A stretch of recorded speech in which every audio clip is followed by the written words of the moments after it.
Halo semuanya, perkenalkan nama saya Septiala Nehemia dari kelas 1B Prodi D3 Keperawatan Bengkulu.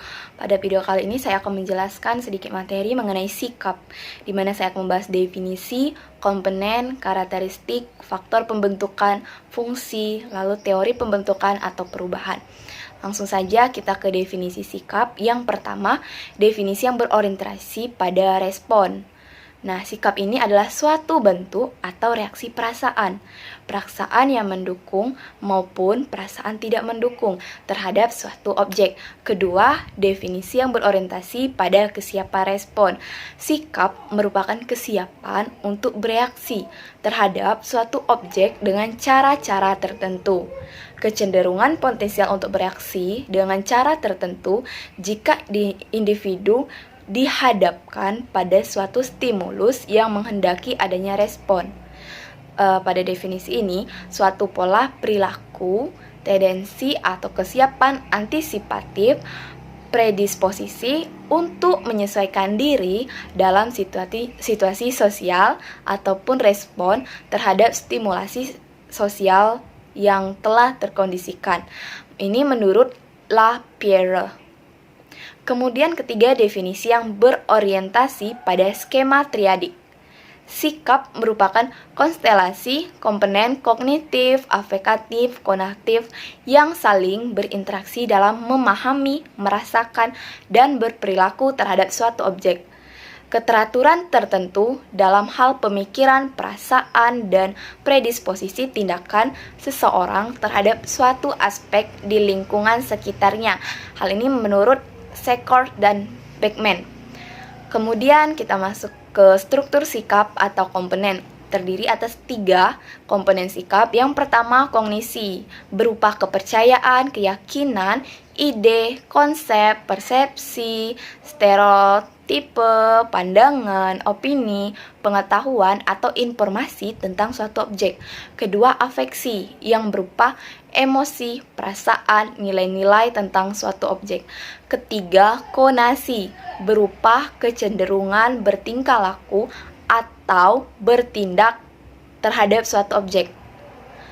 Kemudian kita akan masuk kepada penjelasan karakteristik sikap menurut Brigham pada tahun 1991.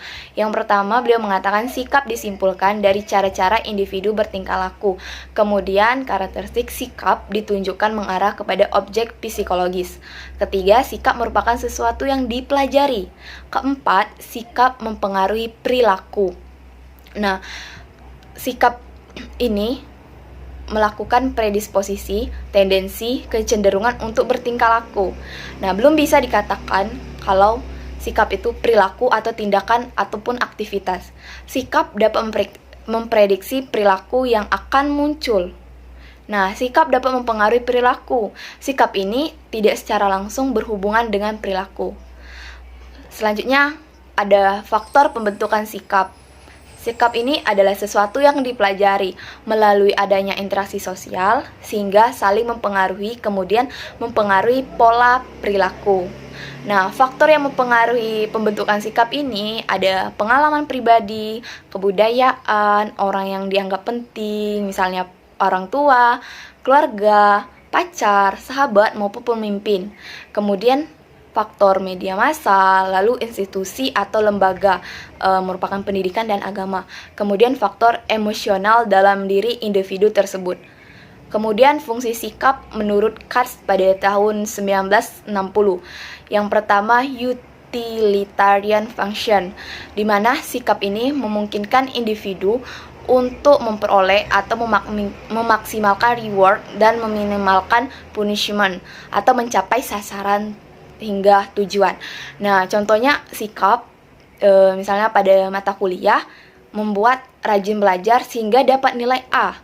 Kemudian fungsi sikap kedua, knowledge function, yaitu sikap membantu memahami lingkungan, dorongan untuk ingin mengerti, untuk memperoleh pengetahuan. Contohnya pada lingkungan tertentu yang membuat bisa tahu atau kenal lingkungan dengan baik. Kemudian fungsi sikap ketiga, value expressive function. Ini adalah sikap akan mengkomunikasikan atau mengekspresikan nilai atau identitas yang dimiliki seseorang. Contohnya sikap anti narkoba, sehingga identitas mahasiswa itu membuat baik. Kemudian fungsi sikap keempat, ego defensive function, yaitu sikap melindungi diri, menutup kesalahan, agresi, dan sebagainya dalam rangka mempertahankan diri atau ego.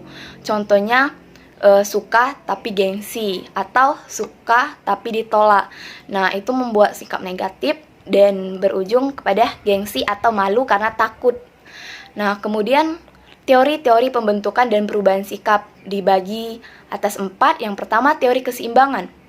Teori keseimbangan ini menurut Fritz Heider pada tahun 1958, bagaimana sikap kita berkenaan dengan orang lain atau objek yang konsisten.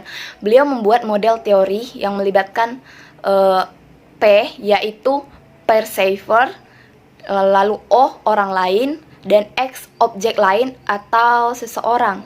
Nah, ketiga elemen tersebut membentuk satu kesatuan, di mana elemen tersebut dapat menghasilkan keseimbangan atau ketidakseimbangan. Nah, ketidakseimbangan ini dapat membuat perubahan untuk mencapai keseimbangan. Lalu teori kedua, teori konsistensi kognitif dan afektif. Nah, bagaimana seseorang membuat kognitifnya sesuai dengan afektifnya atau sebaliknya. Nah, kognitif disesuaikan dengan afektif. Lalu sebaliknya afektif disesuaikan dengan kognitif. Jika terjadi ketidaksesuaian, yang pertama berusaha mengubah kognitif agar sesuai dengan afektif. Lalu sebaliknya berusaha mengubah afektif agar sesuai dengan kognitif. Nah, kemudian teori ketiga, teori ketidaksesuaian. Sikap akan berubah untuk mempertahankan konsistensinya dengan perilaku nyatanya. Sumber pokok inkonsistensi ada 2. Yang pertama, akibat pengambilan keputusan. Kedua, akibat perilaku yang bertentangan. Inkonsistensi dapat mengubah sikap agar sesuai dengan perilaku.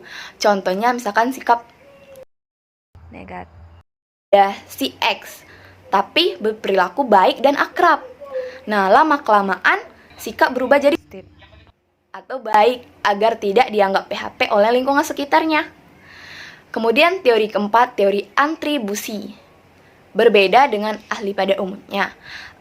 Ahli pada umumnya mengatakan sikap ini berdasarkan pertimbangan kognitif dan afektif. Tapi teori ini berpendapat bahwa sikap bukan berdasarkan peninjauan ke dalam diri, tapi kesimpulan penilaian terhadap perilaku dan persepsi situasi. Nah, perubahan perilaku dapat menunjukkan perubahan sikap. Contohnya, perilaku tidak menyontek, maka akan mendapatkan pujian dari guru dan nilai pun tetap baik. Maka sikap min pada mencontek, maka sikap negatif pada mencontek. Dan materi yang saya sampaikan mungkin hanya sebatas teori ini saja. Baiklah semuanya, semoga apa yang saya sampaikan pada video kali ini dapat dimengerti dan dipahami dan bermanfaat bagi kita semua. Terima kasih.